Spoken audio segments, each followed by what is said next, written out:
Afonso sofria intensamente. Em um primeiro momento, não conseguia atinar o que poderia ter ocorrido.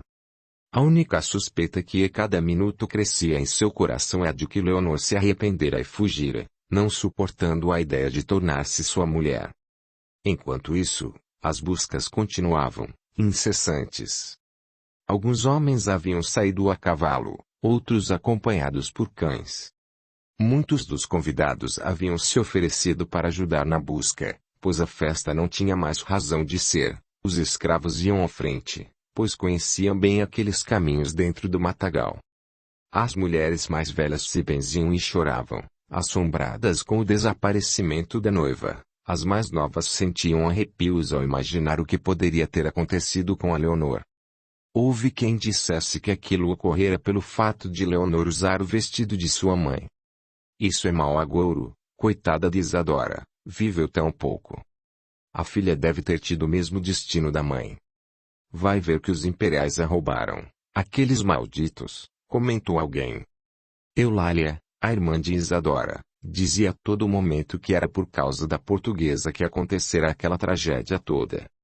Afirmava que sempre soubera que, desde a chegada dela, tudo iria mudar, inclusive tinham acertado um casamento com o irmão Afonso, para tomarem conta de tudo. Pobre Leonor, exclamava. As bodas haviam se transformado em um grande pesadelo para todos. Dona Francisca e Lúcia, afastadas dos apontamentos menos benevolentes, oravam, pedindo a Deus pela vida de Leonor. Suas preces se uniam às de Isadora e Dona Rosália, para que a misericórdia divina intercedesse em favor da desventurada noiva.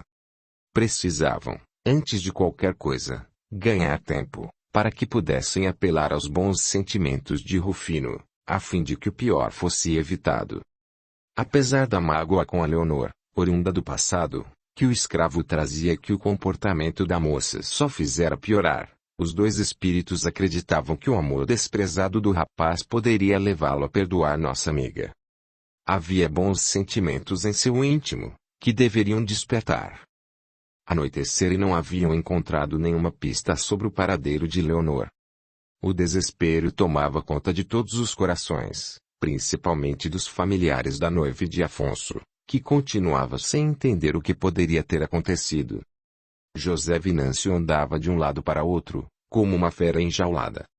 Tinha certeza que algo muito sério deveria ter acontecido à filha e, a cada pensamento que lhe sobrevinha, de que ela pudesse estar sendo maltratada, sentia o ódio dominar-lhe por completo os sentidos. Envolvido com a ideia de um combate próximo com o governo imperial, pensava se aquilo tudo não teria alguma coisa a ver com a revolução. Teriam os imperiais descoberto que participaria ao lado do seu comandante, Bento Gonçalves, naquela luta? Perguntava-se. Maria Alice jamais vira o marido naquele estado. Temia se aproximar, provocando-o ainda mais. Pediu a Januária que levasse mate e café, e aguardasse as ordens do patrão. Enquanto isso, foi procurar pelo irmão. Encontrou-o sozinho, encostado junto à porta principal da fazenda. O semblante macerado denunciava o tormento moral pelo qual Afonso passava naquele momento. Maria Alice se aproximou e, colocando a mão em seu ombro, aconselhou. Tens que ter calma, meu irmão. Haveremos de encontrá-la. Afonso se voltou e exclamou, com a voz embargada pela emoção. O que pode ter acontecido? Acreditas que ela possa? Maria Alice o interrompeu. Ter fugido. Cheguei a pensar nisso, mas realmente não acredito nessa hipótese. Leonor não faria uma loucura dessas, apesar de ser muito instável. Estou a pensar que tua noiva foi levada daqui por algum motivo. Mas por qual motivo? Quem poderia cometer tal desatino? Não sei, Afonso. Preciso pensar, colocar as minhas ideias em ordem. Confia em mim e acredita que quem fez isso pagará muito caro. Algumas léguas dali, Rufino observava, angustiado, o corpo de Leonor, que jazia inerte sobre um monte de feno. A moça perdera os sentidos quando ele se aproximara para carregá-la até o velho galpão e não mais despertara desde então. As horas passavam e, por mais que tentasse fazê-la voltar a si, não lograva êxito. Parecia que Leonor evitava a todo custo retornar à vida e enfrentar a triste situação em que se encontrava. Rufino, por fim, lembrou-se que sobrara um pouco do vinho que Teresa lhe trouxera. Pegou a botija, uma pequena vasilha de barro, destampou-a e aproximou-a dos pálidos lábios de Leonor. Conseguiu fazê-la engolir alguns goles e logo a bebida agiu sobre o sistema nervoso da moça, trazendo-a de volta à realidade. Aos poucos, Leonor foi despertando. Olhou ao redor, sem reconhecer o local onde se encontrava. Sentou-se bruscamente, mas sentiu uma dor na cabeça muito forte. Colocou as mãos sobre a fronte e verificou que tinha febre. Vislumbrou a alguma distância um vulto. Assustada, encolheu-se a um canto do paiol e percebeu que se tratava de Rufino. Evitando demonstrar o pavor que o escravo lhe inspirava, Leonor perguntou: "Por que me trouxeste aqui? O que queres?" Rufino sorriu e lhe respondeu: "Tá com medo, sinhazinha? Agora, não tem ninguém para lhe defender." Leonor, apavorada, procurou conversar. Sabia que qualquer que fosse a intenção do seu raptor, deveria ganhar tempo. Certamente seu pai já devia estar a caminho. "O que desejas de mim? Sabes que logo os peões de meu pai estarão aqui. Não vamos ficar aqui. Eu vou levar a sinhazinha embora." Leonor percebeu que o escravo falava sério e resolveu argumentar. "De que isso adiantará? Não poderá dar nenhum passo sem despertar suspeitas. Como me levará daqui? Vou dar um jeito. Agora que a sinhazinha tá comigo, posso fazer o que eu quiser. Até ser escravo forro." Uma esperança surgiu no olhar de Leonor. "Queres a tua alforria, não é mesmo? Por que não negocias com meu pai? Poderias fazer uma troca. E deixar a sinhazinha pro português." Acho que a moça ainda não entendeu. Naquele instante, Rufino caminhou em direção a Leonor. Ela se encolheu, tentando evitar seu contato. O escravo, tomado pela dor que o desprezo de Leonor lhe provocava, segurou o seu rosto e perguntou: "Por que tem nojo de mim?" "Sou escravo porque meus pais foram roubados de suas terras. Nasci aqui e, se não fosse esquecido de Deus, seria um homem livre." Pela primeira vez, Leonor olhou para Rufino de uma forma diferente. Um misto de piedade e compaixão começou a aflorar em seu íntimo. Realmente, sentia absoluta repugnância por aquele homem, mas não podia negar que ele agora lhe parecia mais humano do que ela imaginara. A suposta arrogância e o atrevimento que ela sempre sentia em seus olhos eram, na verdade, uma resposta ao desprezo que ela, por sua vez, sempre lhe votara. Apesar disso, não se conteve. Empurrou Rufino sem disfarçar a aversão e a repugnância que o contato de sua mão lhe causava. O escravo, enfurecido pelo desprezo de que se via objeto, tomou novamente Leonor em seus braços e tentou beijá-la. Ela se esquivou, empurrando e ferindo com as unhas. Rufino, então, completamente descontrolado, atingiu o rosto da jovem com violenta bofetada. Leonor caiu no chão. Não conseguia mais controlar o pranto. Jamais sofrera tamanha violência em sua vida. Ao perceber que aquela situação era praticamente irreversível, deu vazão ao seu profundo desespero. Lembrou-se de Afonso. Como estaria o noivo àquelas horas? O que estaria pensando? Talvez jamais o reencontrasse.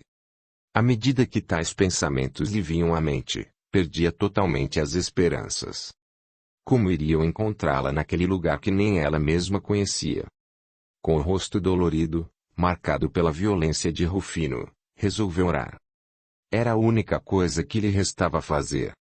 No mundo espiritual, Mehmet, Isadora e Rosália movimentavam-se, procurando fazer tudo ao seu alcance para modificar o rumo lamentável que tomavam os acontecimentos. A escolha de Leonor alterara alguns caminhos que ela deveria percorrer naquela encarnação. Fora fruto do seu livre-arbítrio, é verdade, mas as consequências de seus atos e escolhas poderiam vir a influenciar a programação de vida de outros espíritos próximos a ela. Contudo, Leonor não ficara à mercê da própria sorte, pois os amigos desvelados da espiritualidade buscavam uma maneira de auxiliá-la. Percebendo uma brecha no coração de Rufino, que o amor pela jovem abrira, procuraram, nossos amigos, intuir Leonor e orar. A prece de Leonor rogando auxílio, unida às preces de Dona Francisca e Lúcia, envolviam suavemente o escravo, que as recebia como fluidos calmantes, convidando-o ao repouso. Ao dormir naquela noite, tão logo se havia desprendido do corpo físico, Rufino teve uma grande e inesperada surpresa. Viu diante dele sua própria mãe, desencarnada na senzala, quando ele ainda era criança. Emocionado, o escravo se ajoelhou diante da figura materna e, em lágrimas, tentou beijar-lhe a mão que ela lhe estendia. Sorrindo, Narcisa lhe falou: Filho querido, o que estás fazendo? Não te reconheço, meu pequeno. Onde está o guri bom que eu coloquei no mundo? Por acaso te tornaste um homem cruel, desprovido de sentimentos, insensível às dores alheias? Rufino, envergonhado, respondeu, lamurioso: Minha mãe. Quanta saudade! Sei que fiz uma loucura, mas eu amo essa moça. E ela me despreza porque sou escravo. O que esperavas? Deverias saber que a escravidão é uma condição temporária, e que nesta encarnação tu não te poderás aproximar de Leonor. Também não pude eu permanecer com teu pai, filho. Não somos donos do destino daqueles que amamos. Eles têm o direito de fazer suas próprias escolhas. Exasperado, Rufino tornou: Mas eu amo ela. Quero ela para mim.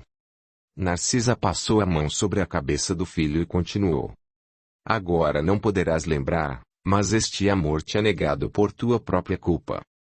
Também desprezaste outro coração, que ainda chama por ti, meu filho. Já maltrataste muito essa moça e é por isso que ela te abomina.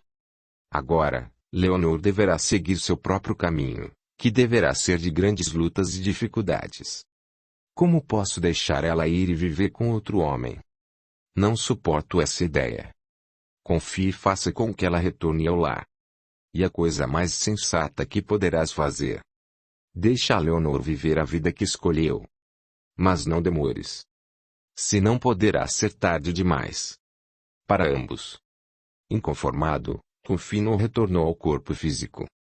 Era a madrugada e o jovem escravo acordou com a lembrança do sonho que tivera. Sabia que aquilo era um aviso. Caminhou até ao local onde Leonor se encontrava e novamente observou os traços delicados da moça, que dormia. Sempre a amara. Adorava aqueles cabelos sedosos e aquela pele clara, como ele nunca tinha visto antes. Como deixá-la? Não poderia.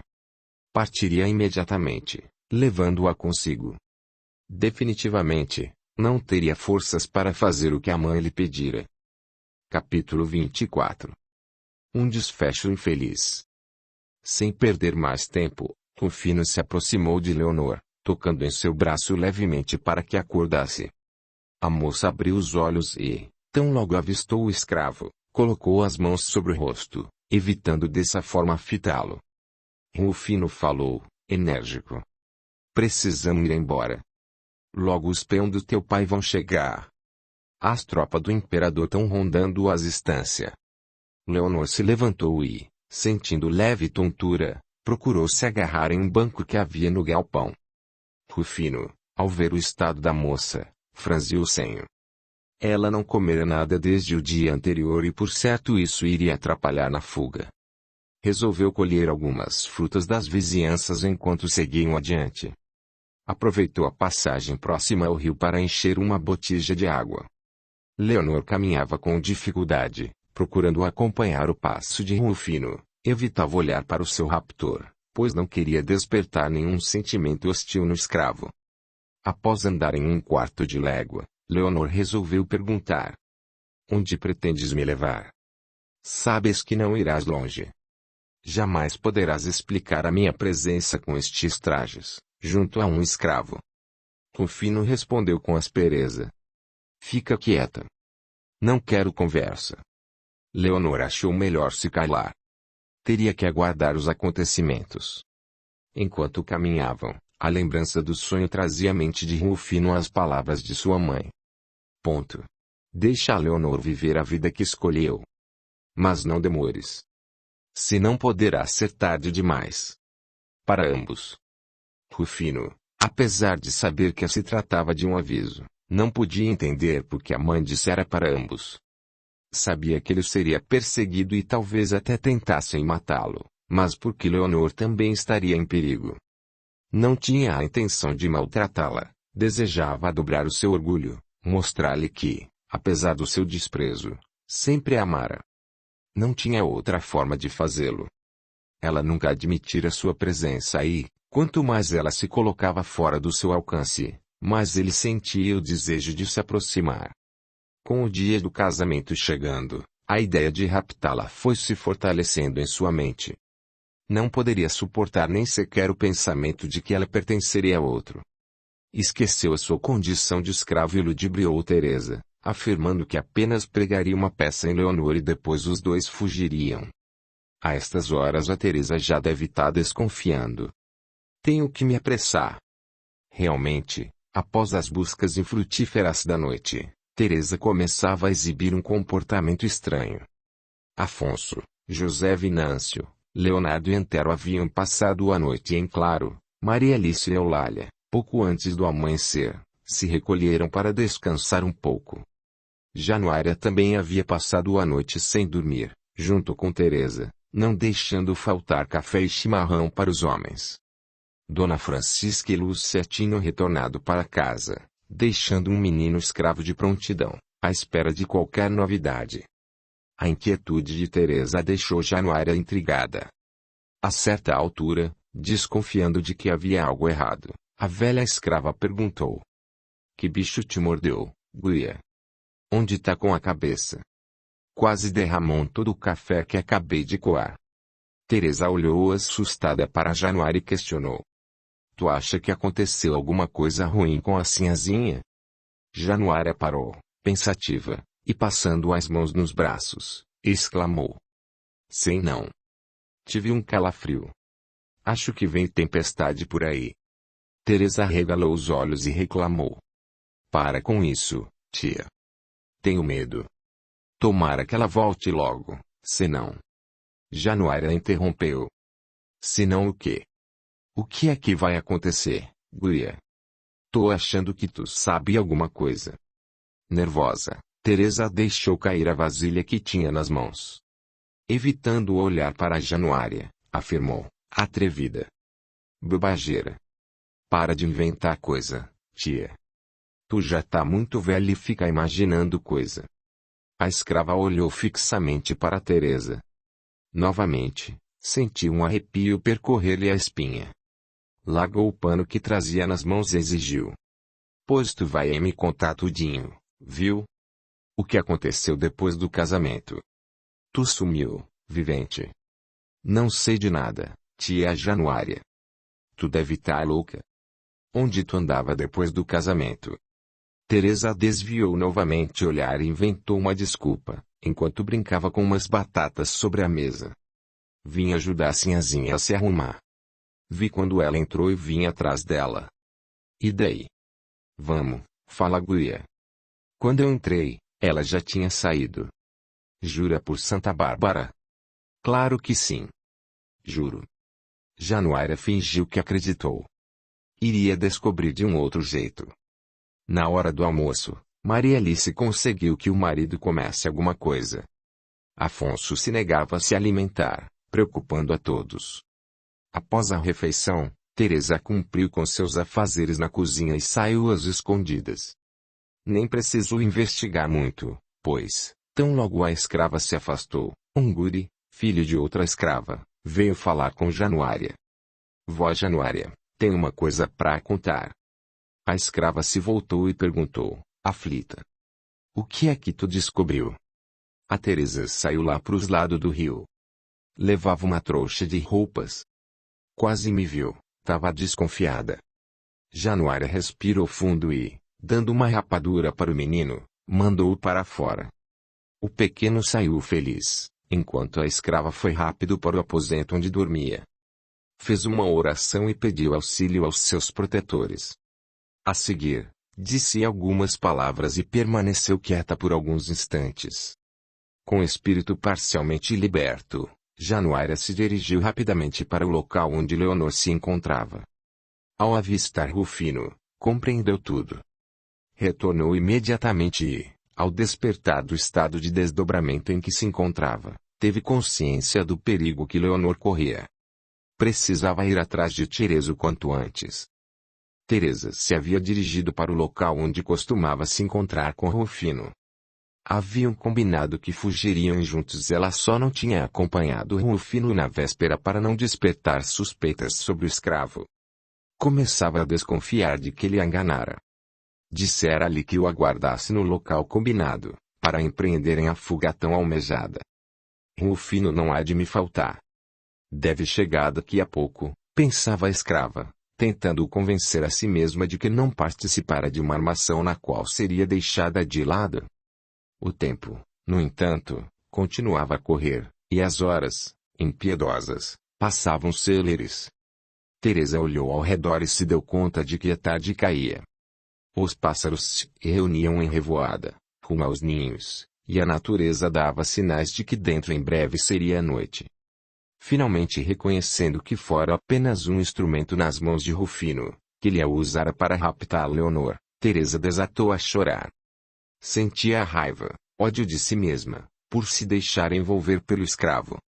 Amara-o desde o primeiro momento em que o vira.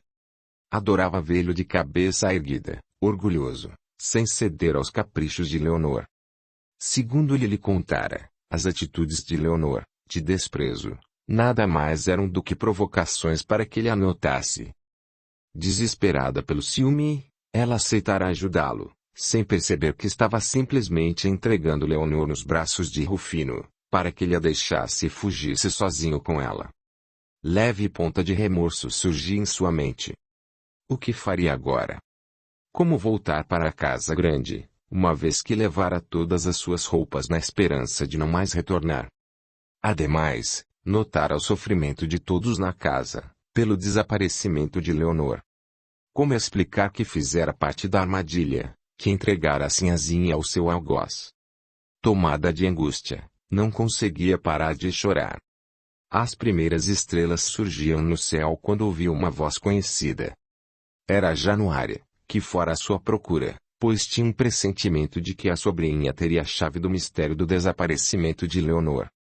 Ao ver a jovem escrava encolhida em um canto do caramanchão, Januária teve certeza que, para a tristeza do seu coração, nela encontraria as respostas à tragédia que se abaterá sobre aquela fazenda. Sabia também que isso era apenas o começo. Ainda viveriam dias piores. Aproximou-se de Teresa e, de chofre, perguntou: vai me contar tudo ou vou ter que chamar seu Zé Venâncio? Teresa, sabendo o que lhe poderia acontecer, disse, chorando, aos gritos: ele mentiu para mim, tia. Ele disse que vinha me buscar. Januária interrogou, firme: quem te prometeu isso? Quem raptou a sinhazinha Leonor?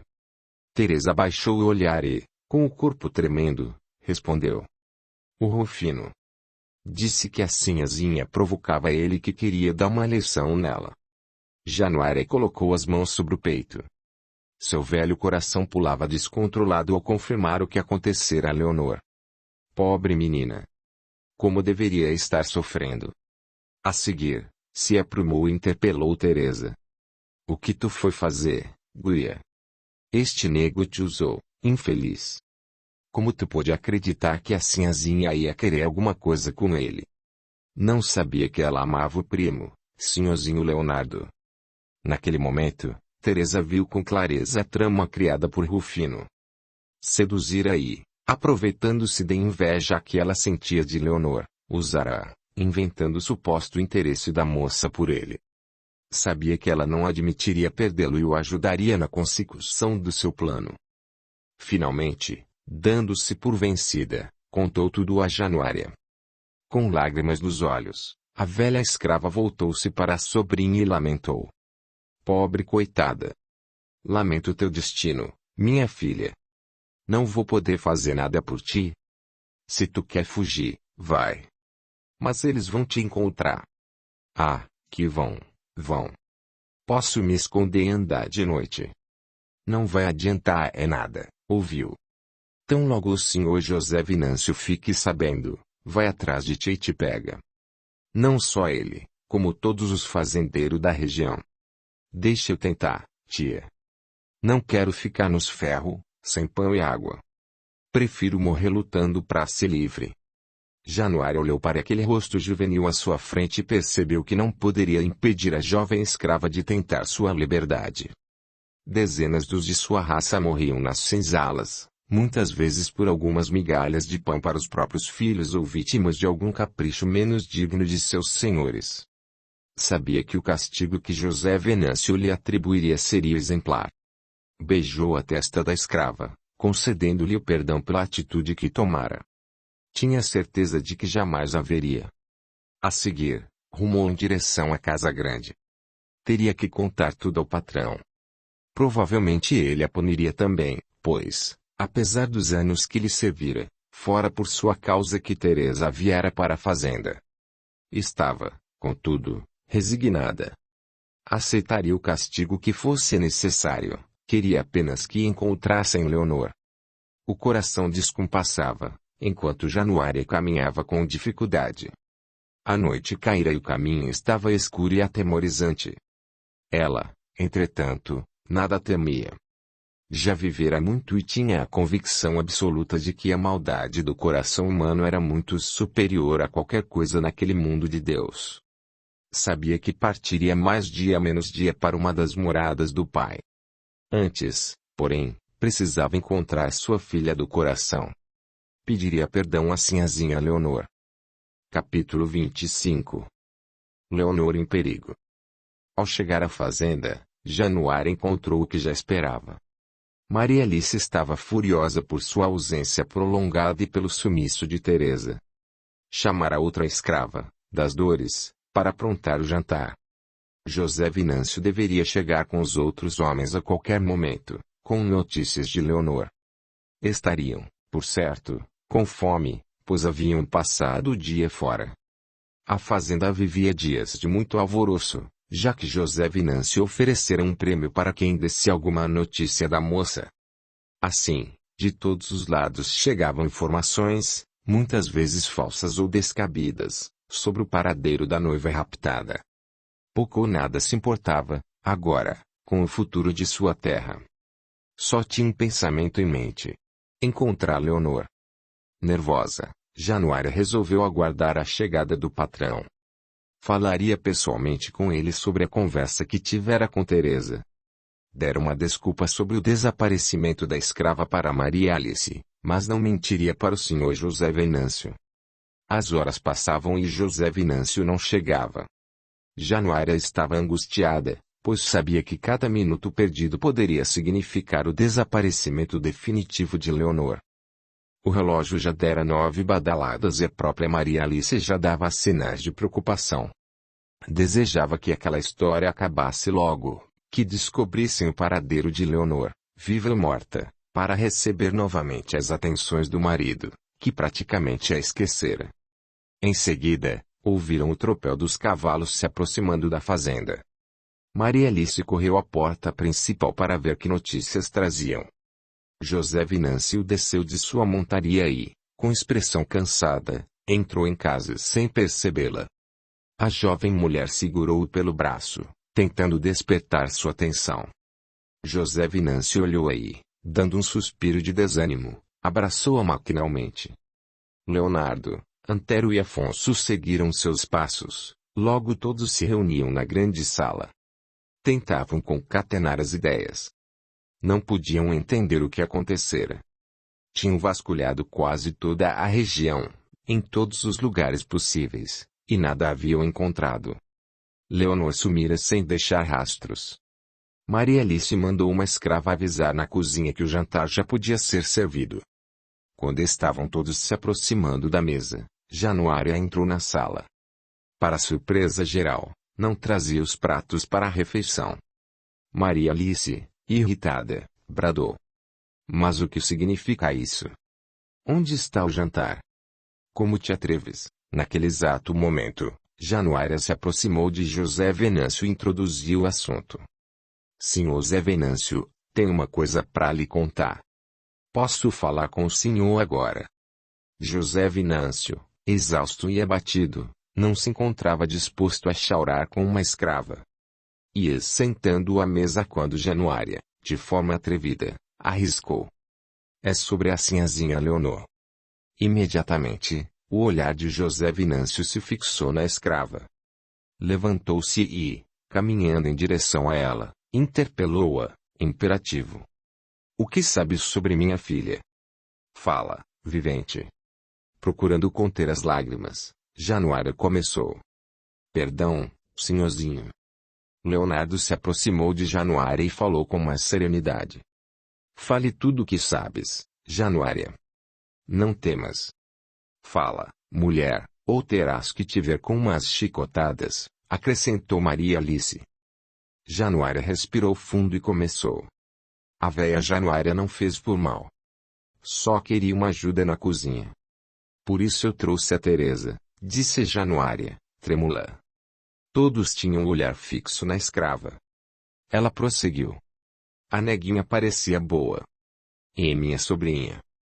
Achei que ia ficar bem aqui comigo. Não vi que ela estava se engraçando com um escravo. Fale logo, mulher, gritou José Venâncio. Bom, acontece que o Rufino sempre amou a sinhazinha.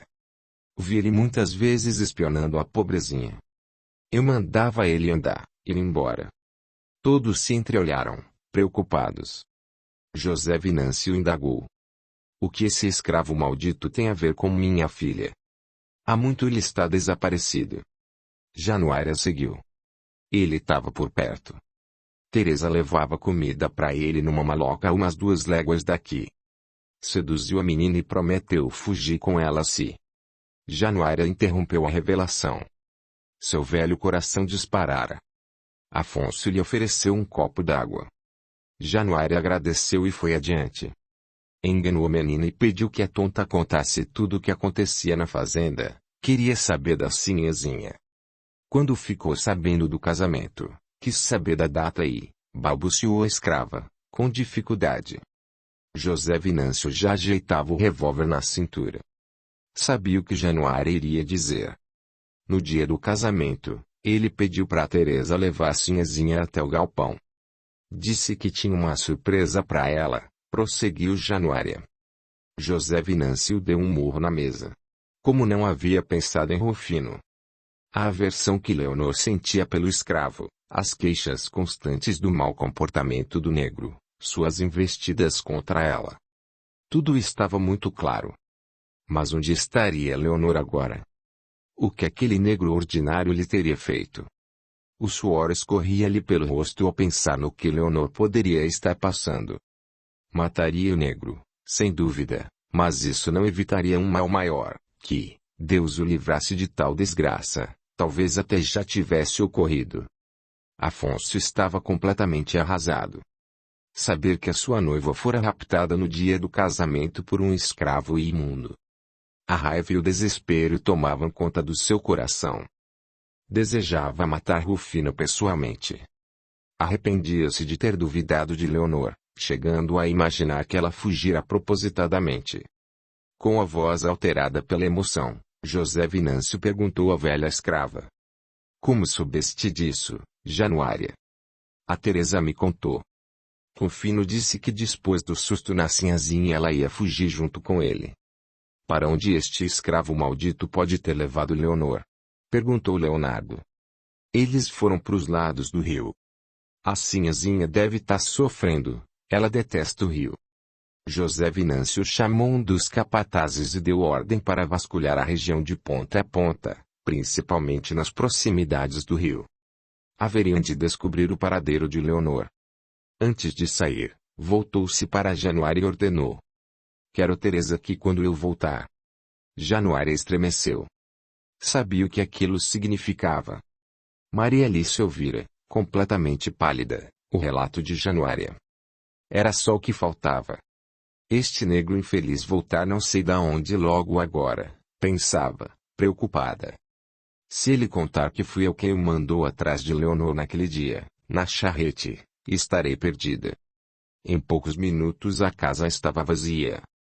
Os homens haviam saído, os escravos já se encontravam na senzala e apenas Maria Alice permanecia na sala, ela e seus temores.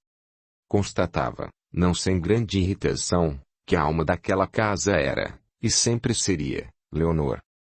O galope dos cavalos revelava que o grupo se havia afastado, embrenhando-se noite adentro.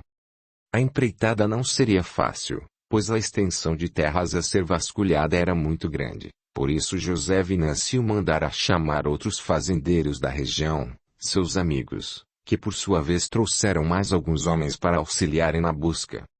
A ideia era formarem grupos, que, armados de espingardas e lampiões, procurariam palmo a palmo, em cada pedaço de terra da província.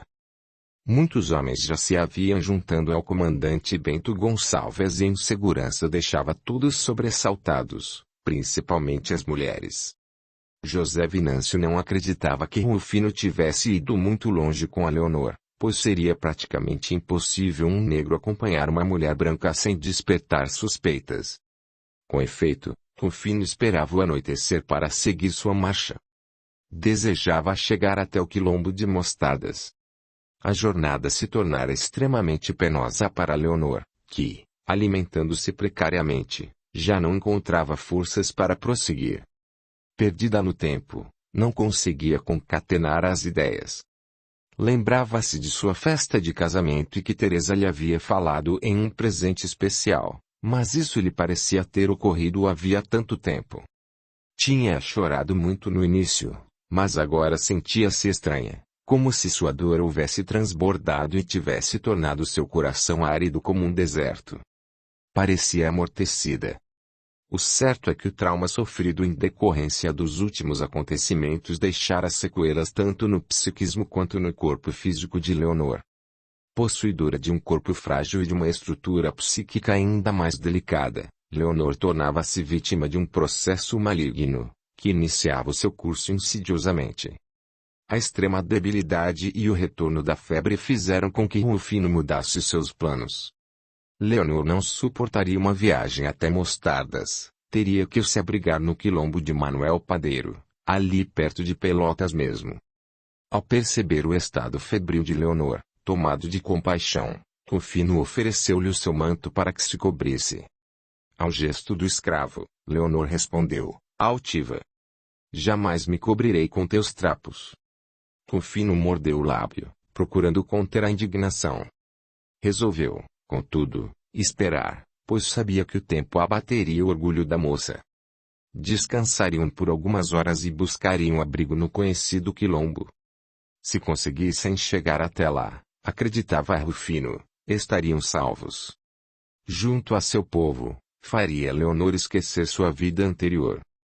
No coração sofrido de Rufino surgiu um misto de esperança e felicidade que ele jamais sentira antes, da vida, apenas conhecerá a amargura e a injustiça da escravidão. Não tiveram lar, família, irmãos. Apenas se lembrava da mãe, de quem fora afastado ainda menino.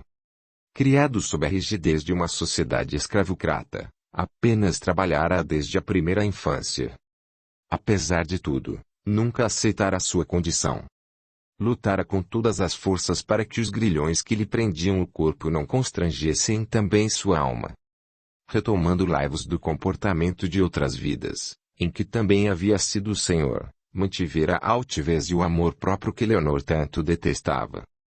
Na verdade, o despeito que ela manifestava se dava por haver reconhecido em Rufino o esposo cruel que detestava, no passado, Miguel. O homem que amava, não comparecera no momento da fuga, deixando-a à mercê da ira do marido traído. Aguardara Miguel em vão junto à barca que escondera próximo ao castelo, mas, em vez dele, viu seu marido, hoje Rufino, chegar junto com os cães. Havia sido traída por aquela que considerava sua amiga, Maria Alice, e por vingança acabara sendo a causadora de sua morte. O tempo passara e o desencarne os havia surpreendido envoltos em grande desarmonia. Após a intervenção carinhosa de mentores amigos, retornaram, mas em condições bem diferentes. no entrechoque de paixões e ódios, vieram a se reencontrar no cenário que conhecemos. O sentimento havia permanecido no coração de Rufino, que se dividia entre o amor e o ódio, sem saber por quê. Rufino enfrentaria grandes lutas contra o orgulho e o desprezo de Leonor. Ela, por sua vez, precisava atender a graves compromissos na esfera da renúncia. Duas almas que traziam dois destinos absolutamente diferentes, unidas por laços de amor e ódio. Quem venceria a luta desses corações? Capítulo 26. O quilombo de Manuel Padeiro. Poucos anos após o descobrimento da pátria do Cruzeiro, aportou a raça negra em solo brasileiro. Vinham, nossos irmãos, vítimas de uma das práticas mais abomináveis da humanidade. O comércio escravagista, que mancharia para sempre a história do planeta. Ao contrário do que se imagina, existiam muitas disputas entre tribos no território africano. As riquezas naturais e a beleza agreste daquela região receberam em seu seio espíritos destemidos e orgulhosos, que, na defesa de suas tradições e descendência, envolviam-se constantemente em disputas acirradas. Por estranho que possa parecer, mesmo entre as tribos locais havia a prática da escravidão. Quando eram aprisionados homens e mulheres em idade produtiva, como despojos de guerra, eram escravizados, sem hesitação, pela tribo vencedora, por serem considerados inferiores por sua própria raça. A expansão da prática escravagista pelo mundo foi uma questão de tempo. No Brasil, nossos irmãos africanos chegavam em condições lamentáveis, em navios fétidos, após jornadas de 35 a 40 dias de fome, sede e maus tratos. Muitos morriam durante o percurso, pois a eclosão de doenças infecciosas era fato corriqueiro nas embarcações, as péssimas condições de higiene, a aglomeração em porões insalubres, onde não lhes era permitido nem mesmo a satisfação de suas necessidades básicas, podem dar uma ideia sobre o estado em que os navios negreiros chegavam à costa brasileira. Eram levados para diversos portos, entre eles Salvador, Rio de Janeiro e Pernambuco. No Rio, eram transportados ao mercado da Rua do Valongo, aonde chegavam exaustos, famintos, doentes. Eugênio nos levou até este local durante o sono físico.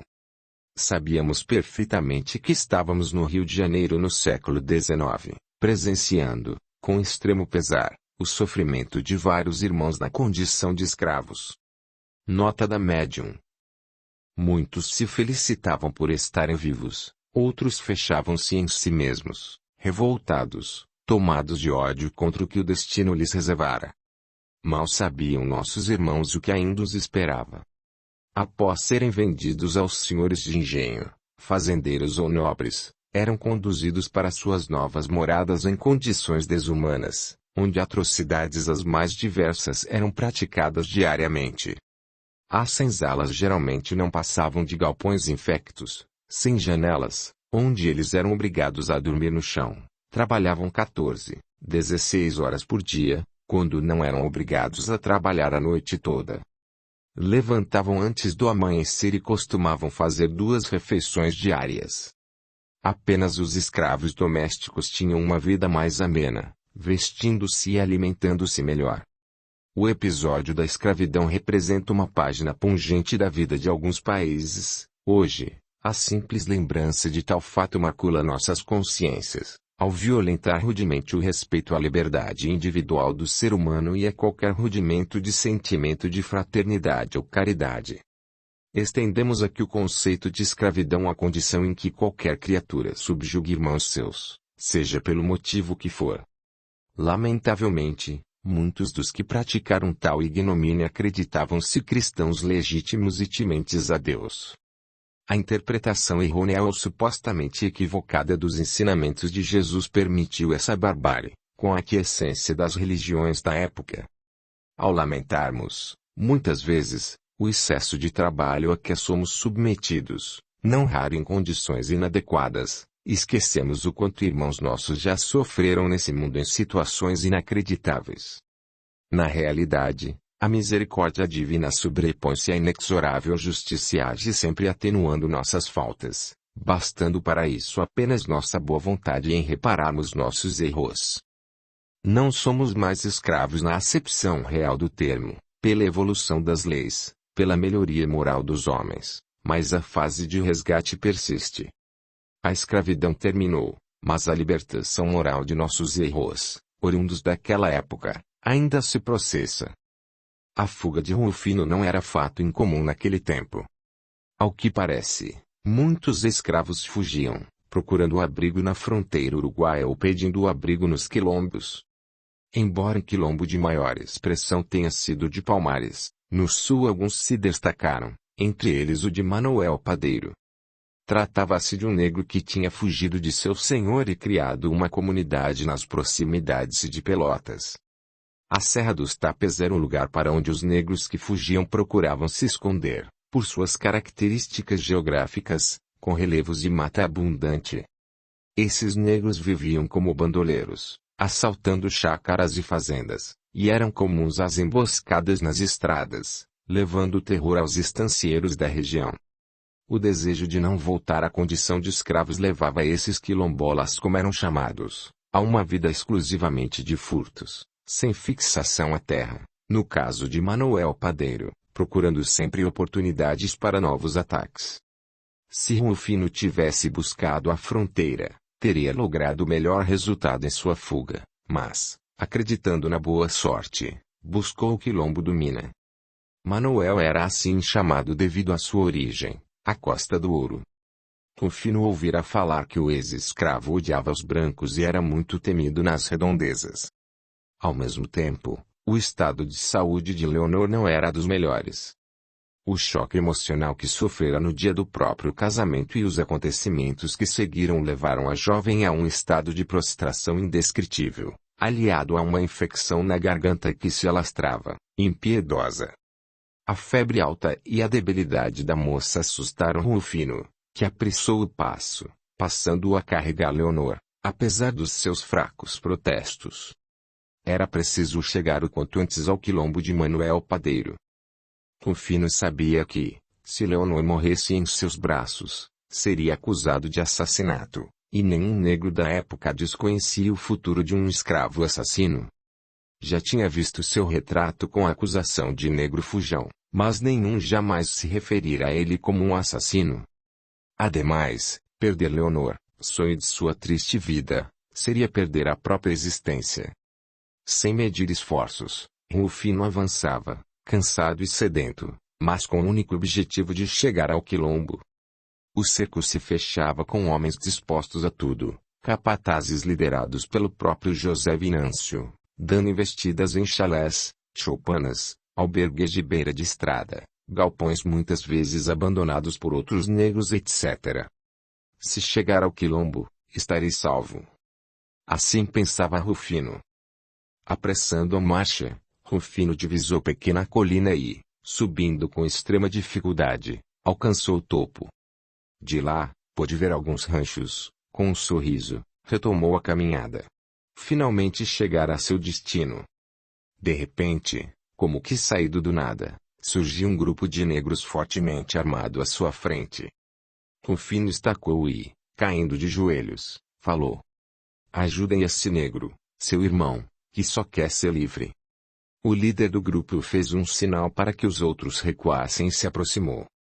Observou Leonor e perguntou: "Quem é a moça?" Rufino respondeu titubeante: "É filha do senhor. Quis me acompanhar." O interlocutor sorriu. Assim quis fugir com o nego escravo. Isso é da se admirar. Tem coragem a moça. Rufino tornou a falar, angustiado. Ela tá doente, meu irmão. Precisa de socorro. Florêncio, este era o nome do negro, tornou. Vamos levar a moça pra Joana dar uma olhada nela. Não queremos nenhuma morte aqui, viu? Rufino fez sinal positivo e seguiu o grupo. Curiosos, todos olhavam para Leonor de soslaio. O quilombo de Manuel Padeiro tinha uma organização, com características bélicas, ou seja, formavam bandoleiros que atacavam as estâncias e fazendas, saqueando-as e libertando seus escravos. Muitas vezes, feriam ou até matavam seus proprietários, por isso eram temidos na região. Manuel acreditava apenas na força como forma de promover a justiça. Sabia não poder contar com formas legais para libertar seus companheiros de infortúnio. Inspirado na única forma que conhecia para auxiliá-los, tornou-se um justiceiro. À sua moda. Ele próprio não conseguirá tão sonhada liberdade. Fugira de seu senhor e traçara seu próprio destino, como um líder admirado e temido na região. Leonor foi levada imediatamente para os cuidados de Joana. Após colocá-la em uma cama improvisada, a ex-escrava se aproximou e observou a jovem com atenção. A seguir, colocou a mão sobre a sua cabeça e, voltando-se para um jovem que estava a seu lado, cochichou alguma coisa. O rapazote saiu às pressas. Joana, olhando para Florencio, assinalou. Essa moça não tá bem, não. Tá fraca, febre alta. E vejo sua alma, infeliz. O negro fujão disse que ela quis vir com ele? Perguntou Joana, meneando a cabeça. Florencio respondeu, confuso. Bem, foi o que disse o escravo. Vou falar com ele. Não quero nenhuma branca morrendo aqui. Então vá logo. Essa moça fugiu no dia do casamento. Não viram? Nem parece, mas é um vestido de noiva o que ela tá vestindo, afirmou Joana categoricamente. Se assim, vamos ter problema. Logo vão tá por aqui atrás dela. A peleia vai ser feia. Não quero encrenca sem um Manuel por perto. Agora vai, Florencio. Preciso tratar a pobre. Vou fazer uma infusão, para a febre baixar. Florencio se retirou, decidido. Não poderia acolher Leonor daquele jeito. Além do mais, já tinha suspeitado que Rufino mentira ao dizer que a jovem fugira por vontade própria. Bem que duvidei. Imagina se aquela belezura ia fugir com um nego escravo. A moça foi roubada, isso sim. Florencio atravessou o quilombo, chegando em um rancho mais afastado. Entrou e deparou com Rufino, debruçado vorazmente sobre um pedaço de carne com farinha. Aproximou-se e, sentando sobre um tronco que servia de cadeira, indagou. O que tu fazia na fazenda de onde tu veio? Trabalhava na charqueada. Rufino tomou um gole de água e, secando a boca com a manga, respondeu, desconfiado. Por que pergunta? O que tu quer saber? Florencio percebeu a perspicácia do escravo e continuou. Não me parece que tu fosse escravo de Lida. Tem um jeito diferente. Parece branco. Rufino parou de comer e explicou. No início, quando fui para a casa do senhor, eu trabalhava na casa. Depois, eles resolveram me castigar e me mandaram para charquear. Posso imaginar o motivo do castigo. A moça, não é mesmo? Rufino olhou surpreendido para Florencio e continuou. Foi por causa dela, sim. Queria ela para mim e ela me ignorava. Como eu imaginei. Tu roubou a moça no dia do casamento. Tu só pode ser louco ou burro, nego. Os brancos merecem o pior, mas não podemos nos arriscar desse jeito.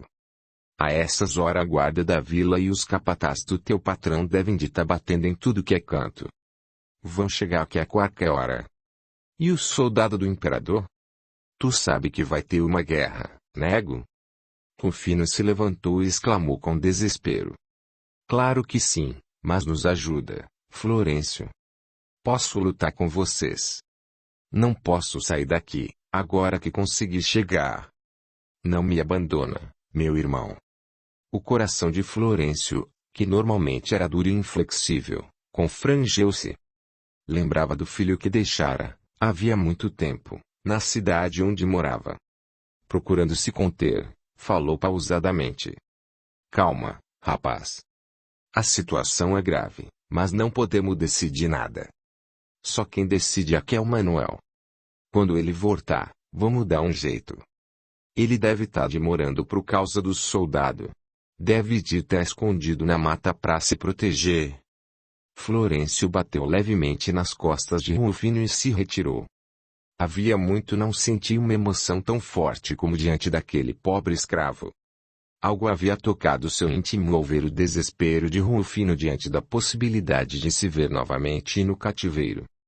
Provavelmente o infeliz encontraria a morte, se seu retorno acontecesse. Não poderia permitir isso. Mesmo que contrariasse as ordens de Manuel Padeiro, ajudaria o escravo que o lembrara de coisas que gostaria de esquecer. Pensava que fugindo poderia ser livre, mas deixar o próprio coração na senzala. Imaginara um dia poder buscar a mulher e o filho, ainda criança, mas tivera que ir para outras bandas. Ao encontrar Manuel Padeiro, embrenhara-se na luta contra os brancos, e o tempo passara. Anos depois, quando procurara pela mulher, soube que ela havia morrido e o seu menino tinha sido vendido como uma simples mercadoria. Ah, suspirou Florencio. A vida tem sido cruel comigo. Não me permitiu libertar meu próprio filho. Mas concluiu: ainda vou poder ajudar os filhos dos outros escravos, libertando eles dos grilhão da escravidão, nem que seja pela força.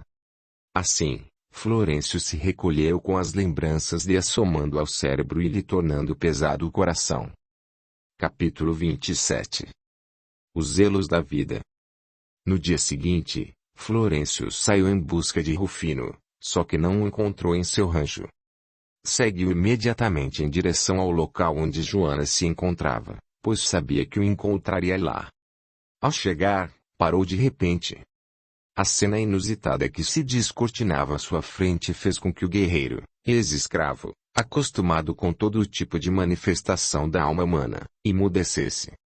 Ao pé do leito de Leonor jazia Rufino, de joelhos, soluçando inconsolavelmente. Sem perceber a presença de Florencio, o jovem escravo falava com dificuldade. Leonor, me perdoa. Nunca quis lhe fazer nenhum mal. Queria que ficasse comigo porque sei que não era feliz na casa grande. Quantas vezes te vi chorar, Leonor? Sabia que não me queria porque sou negro e escravo, mas sabia que não tinha o horror que as outras brancas têm pelos negros. Vi como cuidava dos doentes na senzala, como ensinava os pequenos da minha raça, cuidando deles, sem nojo nem asco. Nunca tinha visto alguém assim. Só tinha raiva porque não gostava de mim. Logo eu que te amava. Logo eu que morreria pela sinhazinha. Por isso, peço, não morra. Fica aqui, não te faço nenhum mal, prometo, nem deixo ninguém chegar perto, Leonor. Prefiro morrer a pensar que possa te acontecer algum mal. Naquele momento, Florencio tossiu, procurando chamar a atenção de Rufino. O jovem se voltou, assustado, levantando-se imediatamente. Envergonhado, procurou desviar o olhar, fixando em Leonor. Florencio olhou para a moça e perguntou: tu ama realmente esta moça, não é mesmo? É uma prenda e tanto. Rufino se aproximou de Leonor e, passando a mão calejada pelo rosto delicado da jovem, tornou: é a mais bela que eu já vi. Sempre me desprezou, tinha ódio mesmo de mim. Mas nunca desisti. Sabia que um dia ela ia estar a meu lado. Florencio demonstrou preocupação. A situação não era inédita, mas representava um fato grave. Fugir com a filha de um fazendeiro no dia do seu casamento era, inegavelmente, uma loucura. O próprio Manuel Padeiro não acobertaria aquele tipo de insanidade. Provocar um ataque dos brancos dentro do quilombo não era uma circunstância aceitável. Sempre que podia, Manuel amarrava-os dentro de seus próprios redutos às fazendas, porque lá conseguia a adesão dos escravos. Ficavam sempre em maior números, podendo saquear e se divertir à vontade. Nesse caso, a história era diferente. Certamente o pai de Leonor traria reforços de toda a região, por ser homem importante, e a luta seria desigual. Enquanto conjecturava, Rufino se impacientava. Percebia pela expressão de Florencio que as coisas não iam bem. Sem poder tolerar o silêncio do outro, arriscou: vim para este lugar porque achei que estaria salvo. Será que me enganei? Florencio respondeu sem meias palavras: nosso quilombo tá de porta aberta aos irmãos que fogem da injustiça dos brancos. Nunca deixamos de ajudar os da nossa raça. Mas nenhum nunca trouxe uma encrenca dessas. Rufino, com o orgulho que lhe era peculiar, replicou. Já ouvi falar de nego que rouba as brancas e traz pros quilombo. Mas não é filha de um homem como José Venâncio. Joana me falou que a moça é filha dele. Rufino caminhava de um lado para outro, inquieto. De repente, parou e disse. Quer dizer que vão me mandar embora? Posso lutar e ajudar a defender o quilombo, se por acaso. Florencio interrompeu. Ainda não disse que não vamos te ajudar. Mas deve te acostumar a pensar nos outros, meu rapaz. Vivemos em uma comunidade e jamais nosso egoísmo deve falar mais alto. Pensamos a vida como um todo, em que todos são responsáveis uns pelos outros. Ao pronunciar estas palavras, o remorso espicaçou Florencio novamente. Não havia ele, anos atrás, fugido sozinho, negando-se a levar sua companheira e o filho, por achar que eles atrapalhariam a marcha. Enquanto ele relembrava, mais uma vez, o dia de sua partida, ouviram um ruído vindo do leito improvisado a poucos metros. Ambos voltaram-se e perceberam que Leonor esboçava débil movimento com a cabeça. Florencio se aproximou. Aos poucos Leonor foi despertando. Abriu os olhos, demonstrando espanto pelo local onde se encontrava. Foi quando Florencio explicou. Tá tudo bem, sim é. Somos amigo. Leonor ia falar alguma coisa, mas achava-se sem forças. Rufino se aproximou e, ao vê-lo, os olhos da jovem se encheram de lágrimas.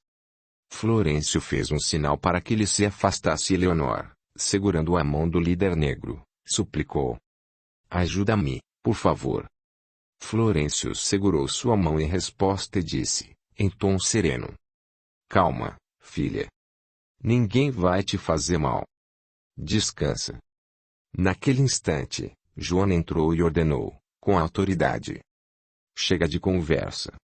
Essa menina não precisa de Charlie e sim das minha erva. E descanso. Mesmo assim, sem não.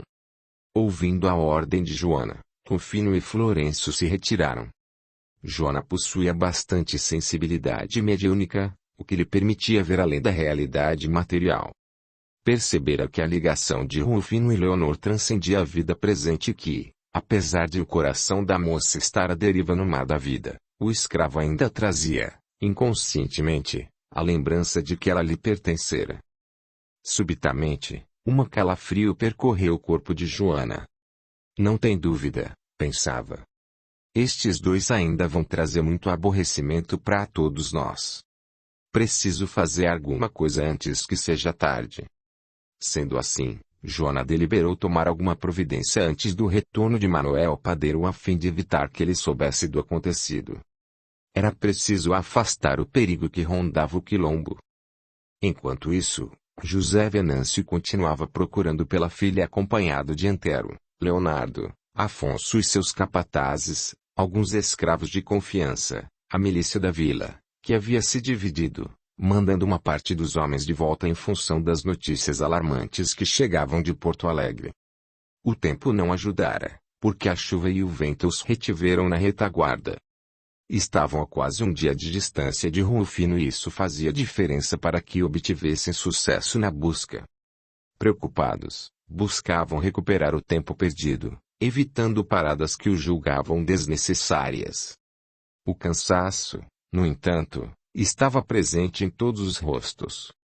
Resolveram apear dos cavalos e, após providenciarem um fogo de chão, para se aquecerem e comerem alguma coisa, desolado, Afonso desabafou.